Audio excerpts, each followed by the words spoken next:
ஸ்ரீ சாய் சத்சரிதம் அத்தியாயம் 41.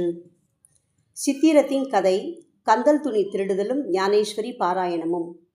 முந்தைய அத்தியாயத்தில் குறிக்கப்பட்டுள்ளது போல் அந்த சித்திரத்தின் கதையை இங்கே தொடர்கிறோம். இது நிகழ்ந்து 9 ஆண்டுகளுக்கு பின் அலி முகமது ஹேமந்த் பந்தை பார்த்து கீழ்வரும் கதையை கூறினார்.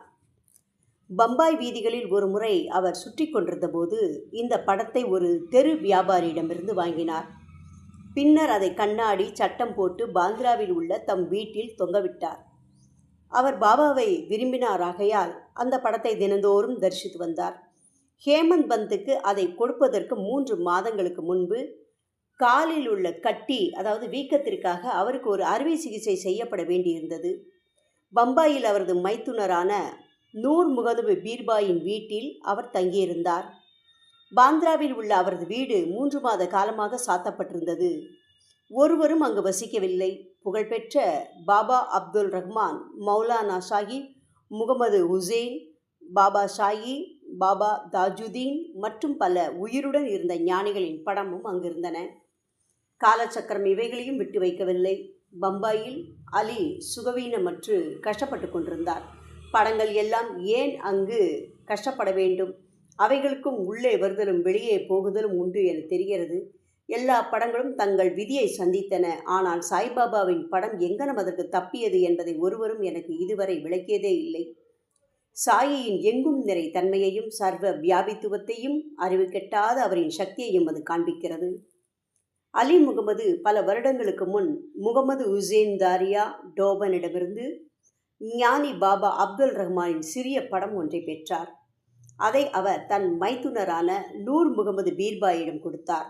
அப்படம் அவரது மேஜையில் 8 வருடங்கள் இருந்தது. ஒருமுறை நூர் முகமது பீர்பாய் அதை ஒரு புகைப்படக்கலை நிபுணரிடம் எடுத்துச் சென்று உயிர் அளவு படமாக பெரிதாக்கி அதன் பிரதிகளை அலி முகமது உட்பட தமது உறவினர்களிடையேயும் நண்பர்களிடத்தும் விநியோகித்தார். அலி முகமது அதை பாந்திராவில் உள்ள தனது வீட்டில் மாட்டினார். நூர் முகமது ஞானி அப்துல் ரஹ்மானின் சீடர். தமது குருவிடம் அவரால் நடத்தப்பட்ட ஒரு திறந்த தர்பாரில் அப்படத்தை அளிக்கச் சென்றபோது குரு கோபமடைந்து அவரை உதைப்பதற்காக ஓடினார். அவரை வெளியில் தள்ளினார். அவர் மிகவும் வருத்தமுற்று மனமுடைந்தார். நூர் தனது பெரும் பணத்தையும் இழந்து குருவின் கோபத்தையும் துன்பத்தையும் பெற்றதற்காக வருந்தினார். அவருடைய குருவுக்கு உருவ ஆராதனை பிடிக்காதாகையால் பெரிதாக்கப்பட்ட அந்த படத்தை அப்போலோ பந்தருக்கு எடுத்துச் சென்று ஒரு படகை வாடகைக்கு அமர்த்தி சென்று நீரில் மூழ்கடித்தார். நண்பர்களையும் உறவினர்களையும் தங்கள் பிரதிகளை திருப்பிக் கொடுக்கும்படி வேண்டி அவைகளை திரும்ப பெற்ற பின் அனைத்தையும் பாந்திரா கடலில் மீனவனை கொண்டு எரியச் செய்தார். இந்த சமயத்தில் அலி முகமது அவரின் மைத்துனரது வீட்டில் இருந்தார். ஞானிகளின் படங்களை எல்லாம் உடனே தண்ணீரில் மூழ்கடித்து விட்டால் அவரது துன்பங்கள் ஒரு முடிவுக்கு வந்துவிடும் என்று நூர் முகமது கூறினார். இதை கேட்ட அலி முகமது தனது மேதாவை, அதாவது மேனேஜரை பாந்திரா வீட்டிற்கு அனுப்பி அங்கிருந்த ஞானிகள் அனைவரது படங்களையும் கடலில் எரியச் செய்தார். 2 மாதத்திற்கு பின் அலி முகமது தன் வீட்டிற்கு திரும்பியதும் சுவரில் பாபாவின் படம் முன்போலவே மாட்டியிருந்ததைக் கண்டு வியந்தார். அவரது மேதா இதை தவிர்த்து பிற படங்களை எங்கனம் எடுத்து வந்தார் என்பது அவருக்கு புரியவில்லை. அவரது மைத்துனர் அதை கண்டால் அதையும் வழக்கப்படி செய்து விடுவார் என்று பயந்து உடனே அப்படத்தை எடுத்து அலமாரியில் வைத்து விட்டார். யார் அந்த படத்தை நன்றாக வைத்து காப்பாற்றுவார்கள்? அதை என்ன செய்ய வேண்டும் என்று அவர் யோசித்துக் கொண்டிருக்கையில் மௌலானா இஸ்மு முஜாவர் என்பவரை சென்று பார்த்து அவர் கூற்றுப்படி செய்ய வேண்டும் என்று சாய்பாபாவே தெரிவித்தது போல் இருந்தது. தீவிர ஆலோசனைக்கு பின் இருவரும் அப்படம் அண்ணா சாஹிப்புக்கு, அதாவது ஹேமந்த் பந்துக்கு அன்பளிப்பு செய்யப்பட்டால் அவர் அதை நன்கு பாதுகாப்பார் என்று தீர்மானித்தனர். பின்னர் இருவரும் ஹேமந்த் பந்தின் இல்லத்திற்கு சென்று தக்க சமயத்தில் அதனை வெகுமதியாக அளித்தனர். கந்தல் துணி திருட்டும் ஞானேஸ்வரி பாராயணமும். தானே ஜில்லாவில் உள்ள டஹானுவின் மம்பலத்தா பிவி தேவ் நெடுநாளாக ஞானேஸ்வரியை, அதாவது பகவத்கீதைக்கு ஞானேஸ்வர் எழுதிய புகழ்பெற்ற மராத்திய வியாக்கியானம் மற்ற நூல்களுடன் பயில வேண்டுமென்று ஆர்வம் கொண்டிருந்தார்.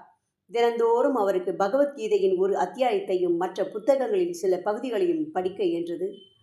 ஆனால் ஞானேஸ்வரியை கையில் எடுத்தவுடன் ஏதாவது ஒரு தடை ஏற்பட்டு அதை படிக்க முடியவில்லை.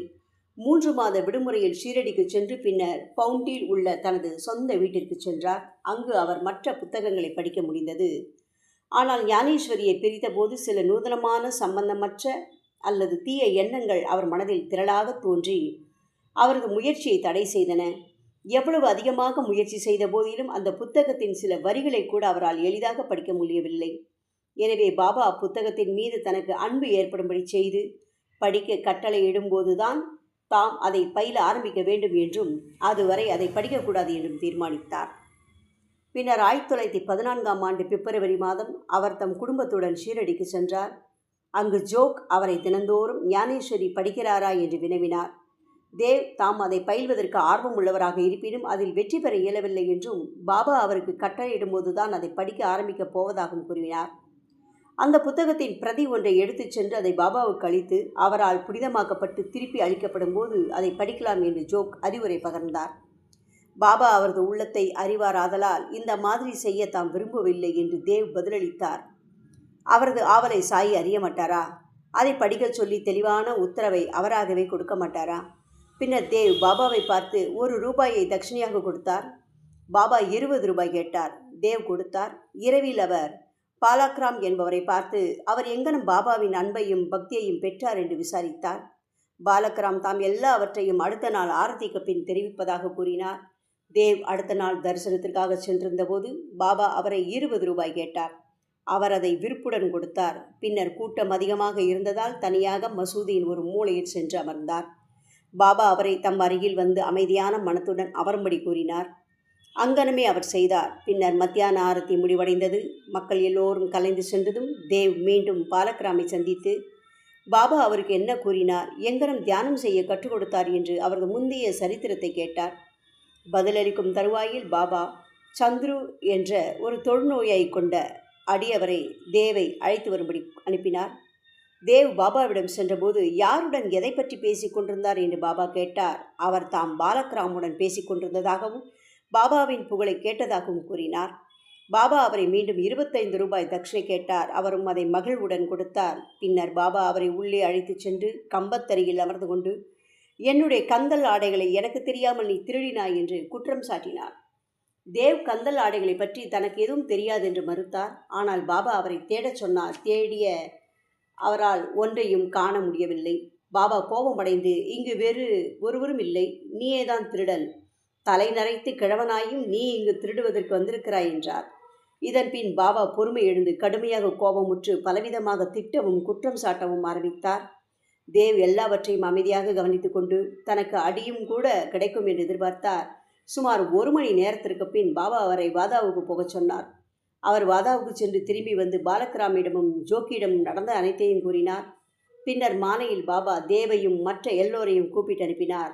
தமது வார்த்தைகள் கிழவரை துன்புறுத்தி இருக்கலாம் என்றும் ஆயினும் அவர் திருடி இருப்பதால் தம்மால் வெளியே சொல்லாமல் இருக்க முடியவில்லை என்றும் கூறினார். பின்னர் பாபா மீண்டும் 12 ரூபாய் அவரிடம் கேட்டார். தேவ் அதை சேகரித்து கொண்டு அவர் முன் சாஷ்டாங்கமாக பணிந்தார். பாபா கூறினார், ஞானேஸ்வரியை தினமும் படித்து கொண்டிரு.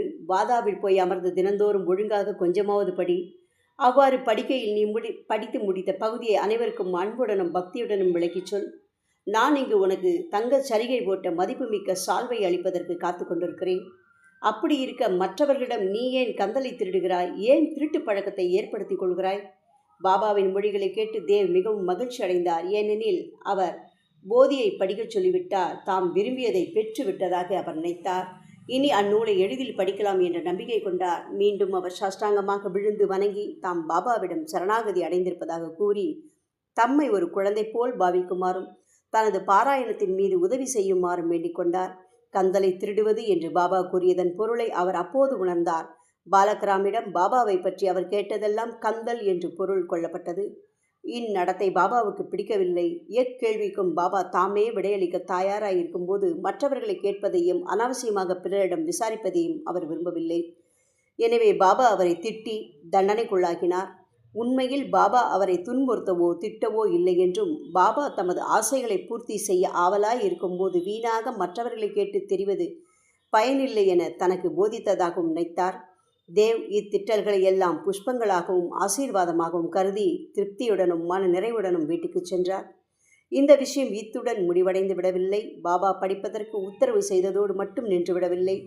அந்த வருடத்திற்குள் அவர் தேவிடம் சென்று அவரின் முன்னேற்றத்தை பற்றி வினவினார். 1914 ஏப்ரல் 2ஆம் தேதி வியாழக்கிழமை காலை பாபா அவருக்கு தெய்வீக காட்சி ஒன்றை அளித்தார். மேல் திண்ணையில் அமர்ந்து கொண்டு தேவ் போதியை புரிந்து கொண்டாரா என்று கேட்டார். தேவ் இல்லை. பாபா, பின் எப்போது நீ புரிந்து கொள்ளப் போகிறாய்? தேவ் அழுகை பொங்க, நீங்கள் உங்கள் அருளை பொழிந்தாலன்றி பாராயணம் ஒரு தொந்தரவாகவும் புரிந்து கொள்ளுதல் கஷ்டமாகவும் இருப்பது நிச்சயம். பாபா, படிக்கும்போது துரிதமாக படி, எனது சன்னிதானத்தில் என் முன் படி. தேவ், எதை நான் படிக்க வேண்டும்? பாபா, ஆன்மீகம் படி.